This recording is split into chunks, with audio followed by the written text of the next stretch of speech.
Bonjour bien-aimés dans le Seigneur. Nous sommes dans la joie de vous retrouver encore en ce jour pour que nous puissions partager la parole de Dieu.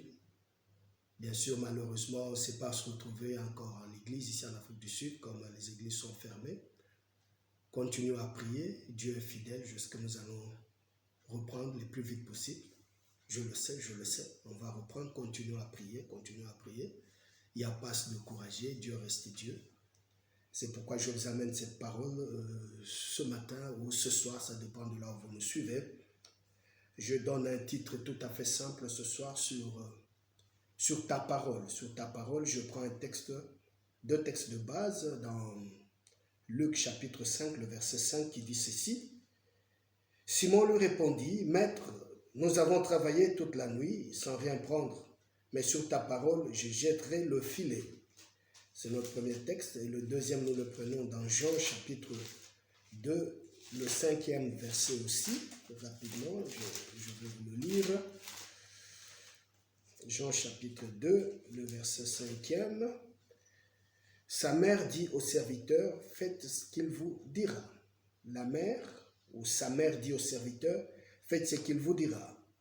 Sur ta parole, bien-aimé, il y a des situations dans lesquelles nous pouvons nous retrouver, ou des situations dans lesquelles nous pouvons nous retrouver, où nous ne savons pas ce que nous pouvons faire. Vous n'êtes pas la première personne à se retrouver devant une situation pareille. Beaucoup de gens dans la Bible s'étaient retrouvés aussi dans des situations pareilles, là où ils ne savent pas quoi faire. Par exemple, Pilate, dans Matthieu 27, le verset 22e, il a dit, que ferai-je de ce Jésus qu'on appelle le Christ ? Par exemple aussi dans Matthieu 19, le verset 16e, la Bible dit, l'héritier vient, se présente devant Jésus et il dit, que ferai-je pour hériter la vie éternelle ? Jésus a expliqué la chose. Quand vous allez dans Luc 3, 10 avec Jean-Baptiste, après qu'il ait prêché la repentance et tout console, le peuple est venu pour dire, qu'allons-nous faire alors ? Donc on peut toujours, d'un moment ou d'autre, dans la vie, on peut toujours se retrouver devant une situation dans laquelle nous ne savons rien faire. Mais si nous ne savons rien faire, ou quoi faire, ou comment faire la chose, ou comment s'y prendre, bien-aimés, nous avons la parole de Dieu, nous avons l'instrument que Dieu nous a donné, la Bible. C'est un instrument de vie, c'est un instrument qui démontre, c'est un instrument qui révèle presque tout, je dirais, presque tout. Donc tout est concentré dans la parole de Dieu.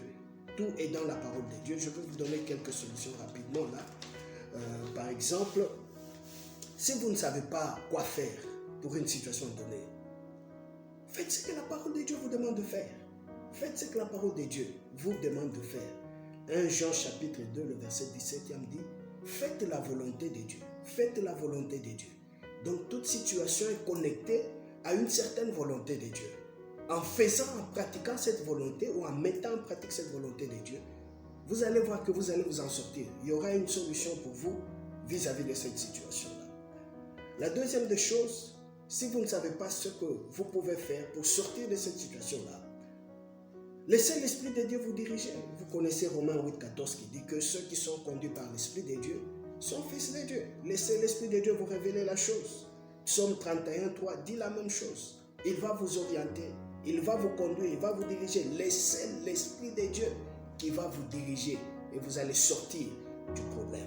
C'est très simple. Donc, la parole de Dieu est là comme un instrument pour donner des solutions, pour donner la direction, pour donner des révélations, pour donner tout ce dont nous avons besoin pour surmonter les situations compliquées dans la vie.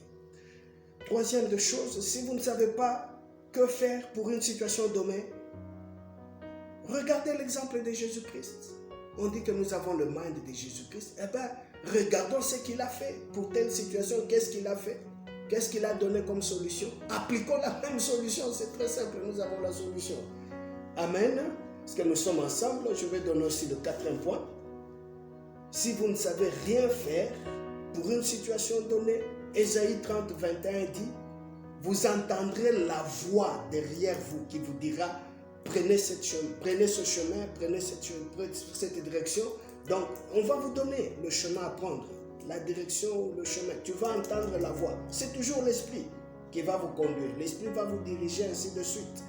L'Esprit vous donnera ce que vous allez faire, ou il va vous instruire, comme Ésaïe 30, 21 dit, la voix vous dira, prenez cette direction, prenez l'autre direction.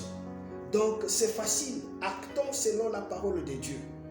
Les deux textes qu'on a lus là au premier point, là, Jean 2, verset 5 et Luc 5, verset 5, c'est la même chose. Si vous ne savez rien à faire, écoutez ce que la Bible dit, écoutez ce que la parole de Dieu dit. Même si les gens ne vous encouragent pas dans ce que la parole vous dit de faire, faites-le parce que c'est la parole de Dieu, parce que c'est Dieu lui-même. Faites-le, bien-aimés, vous trouverez la réponse. Vous allez voir qu'il y aura un bon résultat et les choses vont trouver la solution. Donc, actez selon la parole de Dieu. Ne vous embrouillez pas, nous avons la parole de Dieu, nous avons l'Esprit de Dieu qui va vous conduire, nous avons les exemples que Jésus-Christ lui-même a donnés dans la parole de Dieu. Écoutez l'instruction, il y aura une voix qui va vous montrer, prenez le gauche, prenez le droite.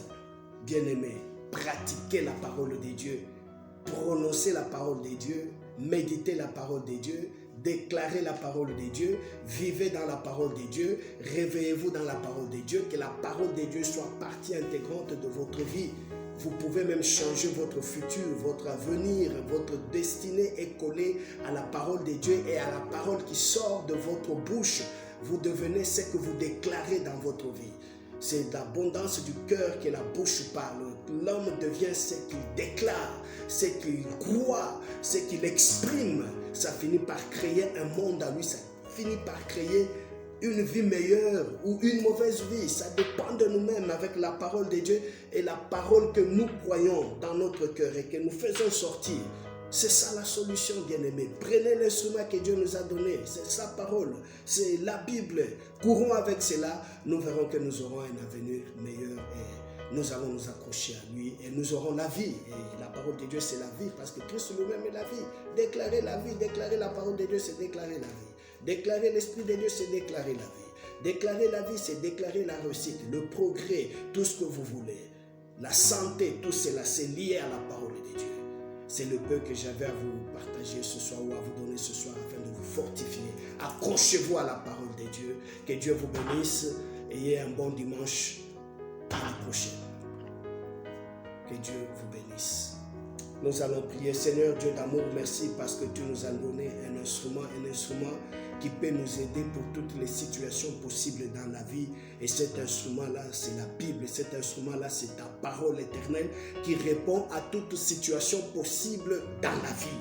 Pendant que je parle, il y a des gens qui sont dans des situations compliquées, malades, chômage, situation de perte, situation de ceci ou cela.